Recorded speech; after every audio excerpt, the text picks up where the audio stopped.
Welcome to It's All Happening. My name is Isaac and I am your host. In today's episode, I want to explore how to decide what path to take in your 20s.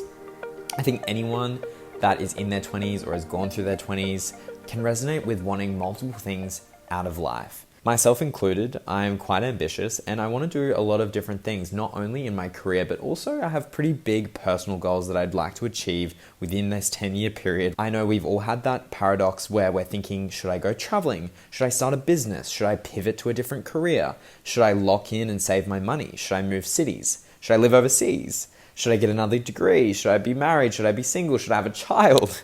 All these different wants and desires definitely come to a bit of a halt when you are in your 20s, because it really is, and not a coined term by me, but it is a bit of a defining decade. It's where your path can completely change and you have full autonomy and control about where your life is going for the most part, which I think is extremely scary for a lot of people. And it also gives the illusion of many choices, which can be quite paralyzing. I've had some really major changes in my life, especially in my 20s, where some of my big life changes have happened and are yet to happen. In my 20s so far, I've had to make huge life decisions. I've moved cities, I've moved jobs multiple times, and I've taken a fair few risks. I will disclose this is an extremely type A way of making decisions, and if you do kind of subscribe to the same framework and you are the type of person that really needs a methodical way to make decisions, I wanted to share how I make decisions so that you can take this framework and mold it to however you want to go about decision making in your life. But I find that this kind of decision making framework I'm about to run you through is really suited to making those big life decisions and allows you to really think through what you want out of your life, but also allows you to readjust for any external factors that might throw you off. I think the first thing about deciding what to do in your 20s is deciding what your desired outcome is.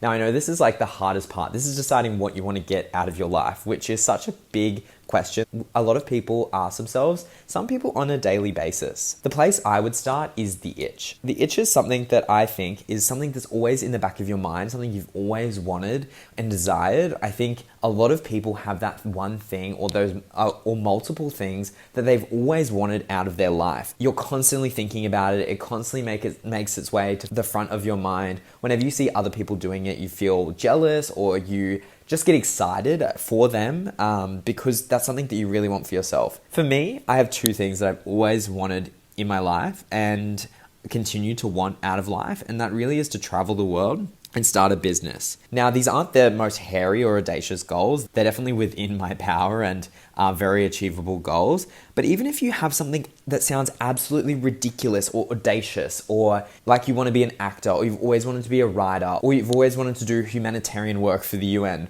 whatever it is that's really always been in the back of your mind that you've always wanted to do, listen to the itch. Think about what it is that you actually want. What is something that keeps calling you back day in, day out, that you keep on thinking about, you think about wanting? And I think a lot of people have these things, and if you are real with yourself, you have an itch already. So step one within deciding what your desired outcome is prioritize the itch. So if you have this itch, identify it, and I think that should really be your first priority for what you want out of your 20s, is to be working towards this itch. Now, if you have this itch in mind and maybe it's not something that you want to work towards just yet, or you don't have an itch, not to worry.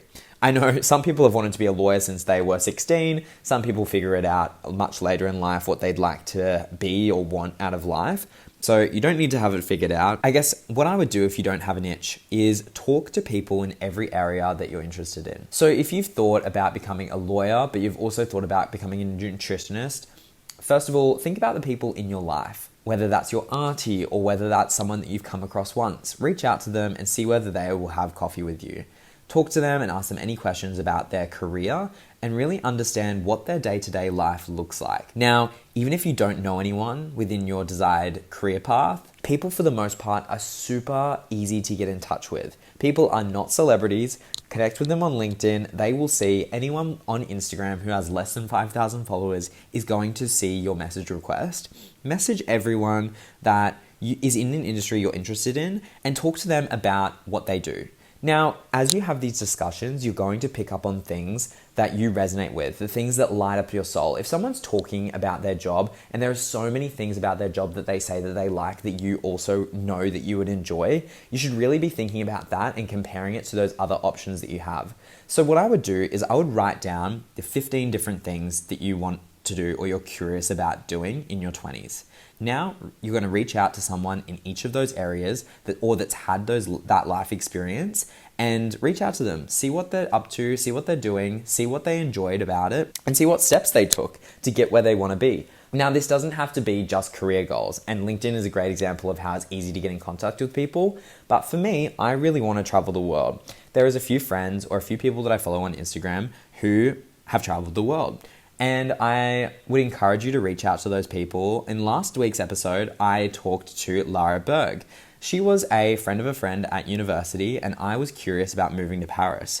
So I got in touch with her, and I got in touch with another person I went to university with, who, again, I knew at university but didn't know that well, and asked them about their experience in Paris. That was a really great way for me to explore the idea of moving to Paris and see if it was something that I wanted to do. I was also able to see what steps they took to get their visa or their decision-making framework around why they decided to move to Paris. I think that's a really great way of figuring out what you want to do because you're going to resonate with certain things people are saying and you're also going to get the steps to be where you want to be. Now, if you don't know where to start in terms of figuring out what resonates with you as a person, think about different TV shows even that you liked. For example, if you really like watching Suits or Grey's Anatomy and found the anatomy side of things really interesting, or you just like the dynamic of the workplace, obviously that's not a realistic depiction of working in medicine or working in the legal profession, but it could be a great way to see whether you're interested in something, especially profession-wise. Or say you watch Eat, Pray, Love and you really love that she explored these different cultures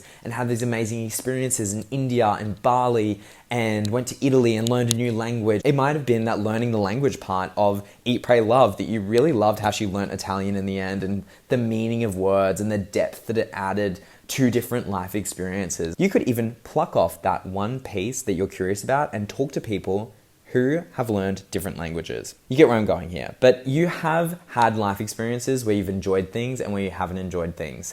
So think about that first, start with that step, make that list of 15 different things you'd like to do in your 20s, then talk to people who have done those life experiences. And I think you don't need to decide what you're gonna be straight away, but you do need to be working towards making a decision on what you want out of your life and what you desire, and exploring those interests and those desires. And if it doesn't work out, then that's fine. But that journey of your 20s is to do this exploration and figure out what it is that you want out of life. And you can think beyond your job. You can think about the type of person you want to be, how you would think, how you make money, what languages you speak, what relationships look like to you, where do you live in the world? What do you want to tell your grandchildren about your life? I think all of these things really matter. You could be literally anyone, and I think that's the one thing that I really want to share from my personal mindset is you can literally do anything. If you want to work on a safari in Africa, call the safaris in Africa. It's not that hard. You can literally get in contact with every single safari that exists. Do your absolute best to try and put yourself in a position where luck could strike you and you're going to be the next safari host in Africa. So once you've kind of had a look at this, you've made your list and you've started talking to people, I think you bring it all together. For me, I want to be someone who's well-traveled. I would love to speak multiple languages. I want to have lived overseas. I want to start a business. All of these things I know I've wanted for years already. And whether that was silly things like watching Gossip Girl and seeing Blair Waldorf speak fluent French, or talking to people who have lived abroad and thinking it was so cool, or resonating with every entrepreneur I've ever met. I've always had these kind of itches. And even if you don't have these itches, for example, one of my itches was to become a dentist, and that was not something that I ended up wanting to do. Equally, I wanted to work in private equity at one point. I ended up working in private equity and it was the worst experience of my life. I think there is so many different things that you can do in your 20s to figure out what it is that you wanted. And at one point, working in private equity was on my list of 15 things that I wrote down that I want to achieve in my 20s. And although it's crossed off, it was the discovery of that was the life experience, not necessarily the destination. Because now I've crossed that off the list. It's not something that I want to explore anymore. That is a great life experience to have. It's just as valuable learning what you do like to what you don't like. Okay, step 2, work backwards. So now you've decided on roughly what you want, and you have this list of 15 different things you'd like to do in your 20s, and you're starting to talk to all of those people that have done the 15 things that you want to do. Once you've landed on a few things that you want to achieve in your 20s, now we need to figure out a plan to work backwards. For example, if you want to learn a new language, each week you should be doing language classes. Lo and behold. And if you want to become an actor, equally, you should be doing acting classes each week. You don't need to become an actor from this point onwards. You don't need to walk in to auditions tomorrow, but you do need to be working towards your goals. For example, that might be that you need to be available on weekdays and you currently have a 9-to-5 job that takes your business days away from you and you can't make it to auditions. Figure out a different job, maybe in your existing industry, maybe in something different, that allows you to have this flexibility during the day so that you can go to auditions. That might be the first step. And you don't need to do this in the next 6 months. You can do this in a year's time, but you need to be working towards that goal. Some other things you might need to think about. If you live in Adelaide, what on earth is being filmed there? If you want to be an actor, you really, at a minimum, need to move to Sydney or Melbourne to be able to attend auditions and be a part of the scene. You're going to be able to place yourself best to force luck to strike you and you to get that leading role or that breakthrough moment. All of these things that would lead to you having a successful acting career. Decide whether you like Sydney or whether you like Melbourne. Have a look at what's being filmed there. What type of TV shows or films are being filmed there. Maybe Melbourne has more of a TV scene and maybe Sydney has more of a movie scene or vice versa. And you can start to figure out what lifestyle you'd like from there. Then you can think about, okay, well, how much money might I need to make to live in Sydney or to live in Melbourne?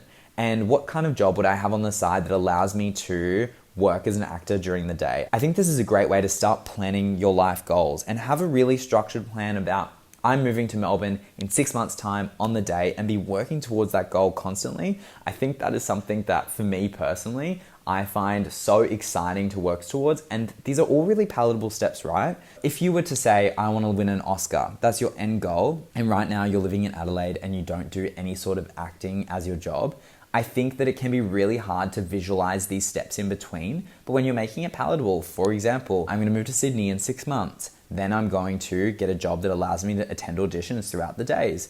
I'm going to attend as many auditions as I can. Okay, I want to be signed with some sort of acting or talent agency by this point.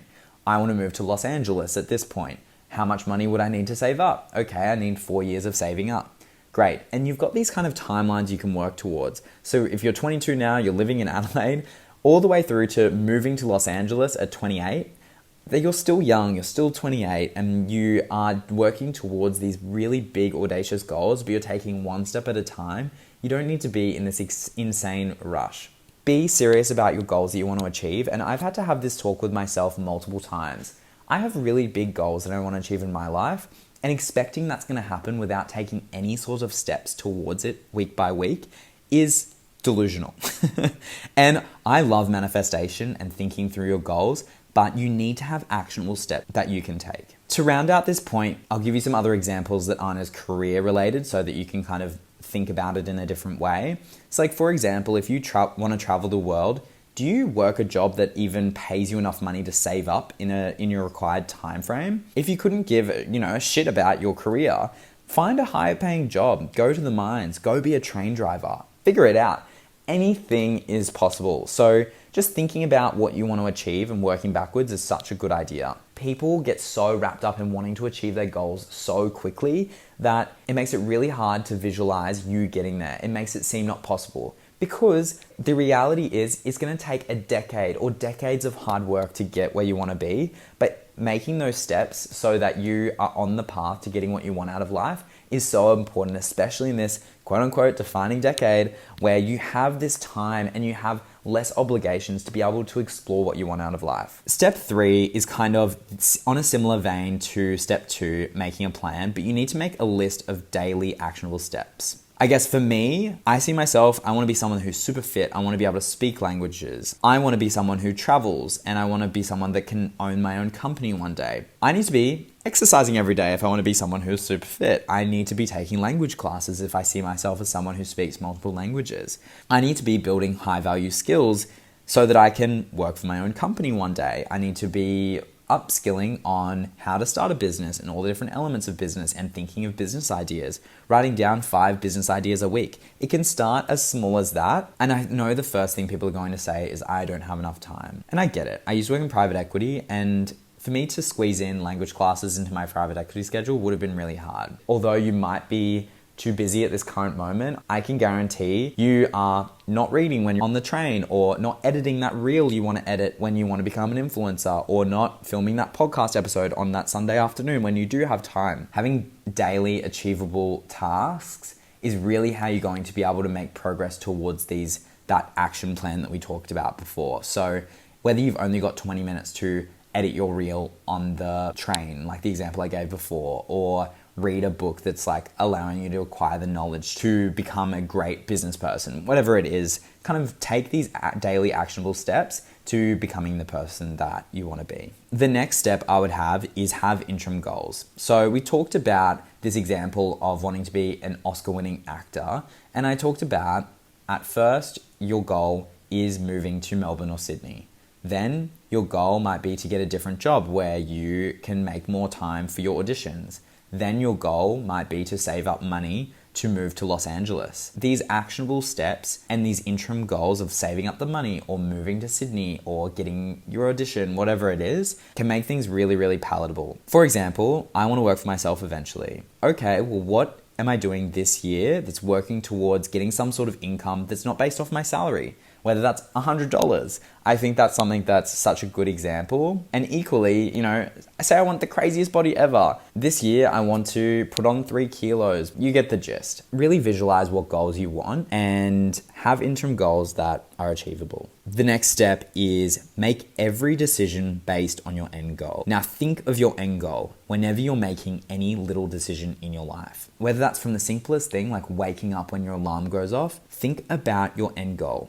Think about what you want out of your life. Really think about it and remind yourself every day, every night, what it is that you want, so that when you're making decisions throughout your days, you're making decisions with the goal in mind. For example, I recently got approached for a new job that pays $55,000 more than I earn, but it's a very financial modeling based finance role. And if I want to be running a company, I'm building much better skills at my current job, where I'm doing things like running partnerships and running our company's marketing and originating deals and negotiating contracts and running transaction processes and working with a wide variety of companies that give me business ideas. Think of your end goal and make your decisions accordingly. It would have been so easy for me to take a higher salary with goals in mind that I have, like traveling, for example. But when you think about it, I'm earning enough money to be able to save up to travel. So I don't need to take this other opportunity that's taking away from my end goal, which is to be a well-traveled business owner that speaks multiple languages. Now I'm going to lead to the final tip of how to decide what you want to do in your 20s. And this is what to do when obstacles come up and how to recalibrate. I am the absolute king of getting curveballs thrown at my plans. I've had some really big life-altering things happen to me in my 20s that have had to make me rethink my plans completely. Life will take you off track. You cannot control your outside circumstances, and I understand that. And life is going to bring you off track. A great example, I was just starting to make really good progress in the gym. Now I have 2 inguinal hernias and I can't exercise for up to 6 months while waiting for my surgery. And then for another month after surgery. And for you, this might be you just found an amazing job and you get laid off. Or you're just about to move out from home and one of your parents gets unwell. Or you just get financially secure and you have a huge unexpected expense come in. This is just all going to happen, and it is a part of life. Just because I can't go to the gym or work out right now doesn't mean I'm eating shit in the meantime or can't go for walks. I think this is just like a great example of I still have my end goal in mind. I have such a long life to live. I'm only 23 years old, 24 in 2 weeks.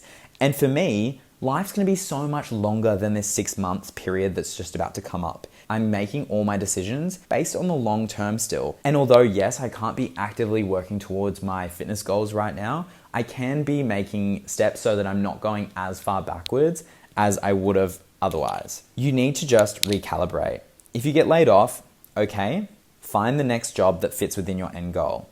There's often multiple ways of winning, multiple ways of getting to that end goal. You can make small adjustments to get back on the path that you want to be on. Equally, if you have a huge life experience, for example, you're super career driven, you want to become the biggest, baddest lawyer that ever existed, and you have a huge life experience, like you have a parent die or you get sick personally, and it realigns what you want out of life. And this has happened to me as well. I used to be hell-bent and wanting to work in private equity. It happened for me and it was terrible. It was a really bad life experience. And it gave me some really long-term impacts like anxiety. I experienced depression for the first time. It was a terrible experience. And in such a short amount of time, it did so much damage to my life.